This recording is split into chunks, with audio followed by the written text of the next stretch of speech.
सानफा एफा बेबायदिनो बिपिएफ दोलोआ जोबलांनायनि लामायाव आङो खोब दुखु मोनदों जे बेबायदि इसिबां थाबै बिपिएफ हानजाया जे जोबस्रांगोन आं बेखौ सानाखैमोन। आं सानदों जे बिपिएफ हानजाया आरोबाव 5 बोसोर थाबावगोन होननानै, किन्तु दिनै नुबाय बिपिएफ हानजानिफ्राय सानफा एफा दिनै रिसेन्टलि सेन्ट्रेल लेभेलनि 3 जि बिसोरनि लिडार, बे लिडारा रिजाइनेसन होबाय। आङो बुंनो सानो जे मोनसे समनिनो खोब शक्तिशाली बियो पलिटिकेल पार्टिमोन, किन्तु दिनै इउपिपिएल राजखान्थि हान्जाया शक्तिशाली जानाय लोगो लोगो बिपिएफ हान्जाया लासै लासै गैया जालांनो हमदों। आं बेखौनो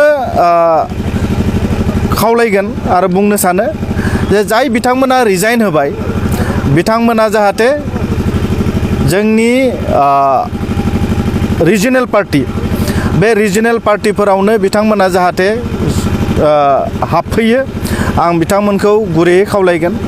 खारन जों जोंनि बिथाखौ थिग खालामनो थाखाय, जोंनि ओनसोलखौ थिग खालामनो थाखाय जों जोंनि रिजनेल पार्टिखौ थिग खालामनांगोन, स्ट्रं खालामनांगोन। गतिके आङो बिथांमोनखौ गुरैयैनो वेलकाम जनायो आरो बिथांमोनखौ आं गुरैयैनो जों बयबो बरायना लानो गोसो जादों। आरो फैबाय थानाय समाव इउपिपिएल हान्जाखौ आरो बिटिआर ओनसोलखौ डेभेलप खालामनो थाखाय जोंनि मानिजाथाव चिफ प्रमद बर'नि दैदेननाय नैबे इउपिपिएल जि राजनिति दोलो, बे दोलोआ जोंनि समाजनि थाखाय, जोंनि बिटिआरनि थाखाय मोनसे शक्तिशाली हान्जा जानो थांगासिनो दङ। खारन जों मिथिगौ जे बिपिएफआ खोमानानै गालांनाय एमपि, बे एमपिखौबो इउपिपिएलआ लाबोफिनबाय। बिपिएफआ खोमानानै गालांनाय बे राज्य सभानि एमपि, बेखौबो इउपिपिएलआ लाबोफिनबाय। गतिके जोङो गोग्गानाय मोनदों, जोङो साबायखर होनांगोन जोंनि मानिजाथाव लिडार प्रमद बर' बिथांखौ। खारन बिथांनि नाजानायावनो जोङो दिनै दिल्लीयाव जोंनि जि नांगौ, जोंनि जि समस्या, बे समस्याफोरखौ दिल्लीयाव बुंनानै लाहैनो हानायनि जि मोनसे सुबिदा, बे सुबिदाखौ दिनै मोनफिनबाय। दा बेखायनो दिनै बेबायदि मोजां खामानि मावनायखौ नुनानै जोंनि इउपिपिएल हान्जायाव गोबां बेबायदि राजनिति दोलोनि व्यक्तिफोरा जयनिं जानो थाखाय लाइन जानानै दङ।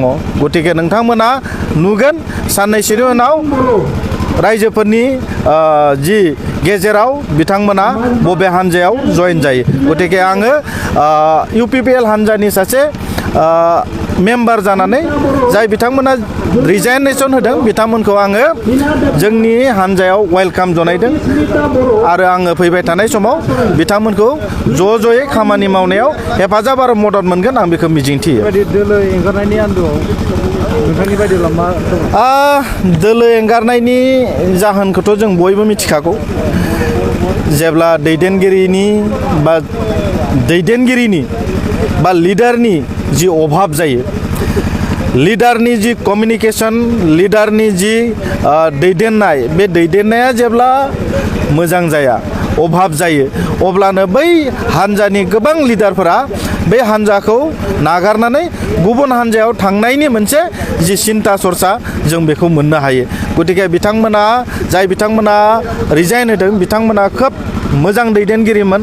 बिथांमोनखौ लाखिनो हायैनि कारनानो जाबाय दैदेनगिरिनि गोरोन्थि मावनाय। बे गोरोन्थि मावनायनि थाखायनो दिनै साफा गाबोन साफा बे बिपिएफनिफ्राय गुगाबोबाय थादों आरो गुगाबावगोन। नोंथांमोना नायबाय था, साननैसोनि उनाव आरोबाव गुगागोन। एमसिएलए गुगानो थांगासिनो। आं दिनै नोंथांमोननो सिगां बुंग्रोबाय, साननैसोनि उनाव बिथांमोननिफ्राय आरोबाव सासे एमसिएलए जोंनि दोलोआव फैनायनि थाखाय जुजा जाबाय थादों। आं दिनै नोंथांमोननो सिगाङै इनफरमेसन होबाय। दा मुंखौ बुंथ'नाय नङा, नोंथांमोना साननैसोनि उनाव नोंथांमोननि चेनेलावनो बेखौ दामनायखौ जों नुनो मोनगोन। समाज बिजोङाव जिहेतु खाम्फा बरगयारिया इउपिपिएलआव हाबनायनि बाथ्राया गोसारबाय थादों, बेयो रोखा जामार? बेखौ रोखा जादों जायाखै आं मिथिया। जोंनि इउपिपिएल हान्जानि जोंहा सेन्ट्रेल दैदेनगिरि आरो किर्ख नेतृत्वफोर दङ गोजौनि दैदेनगिरिफोर दङ बिथांमोना सावरायलायगोन बिथांमोना सावरायलायनायनि गेजेरजों जोंनि मानिजाथाव UPPLनि आफादगिरि मानिजाथाव प्रमद बर' सारनि डिसिसननि गेजेरजों बियो हाबनाय हाबै आरो जोंनि केबिनेट डिसिसननि गेजेरजोंसो बेखौ फाइनाल रायजोफोरनि गेजेराव जोङो होनाय जागोन खाम्फानिसिम माबाफोर मेसेज थागोन नामा जेबो मेसेज गैया बिथाङा खोब सासे मोजां समाज सिबियारि बिथाङा गोबां सम BTR खौ दैदेनबोदोंमोन BTC खौ दैदेनबोदोंमोन गतिके बिथांनाव सम दंबावो बिथाङा समाजखौ मावनो थाखाय गोसो गुदुं आरो इयुनाव समाजनि थाखाय हाबा मावनो थाखाय बिथाङा माबा मोनसे मोजां सिन्ता खालामनानै दिनै बेबायदि मावदों गतिके आं बिथांनि जि डिसिसन बे डिसिसनखौ आङो मा होनना बुङो बरायो माने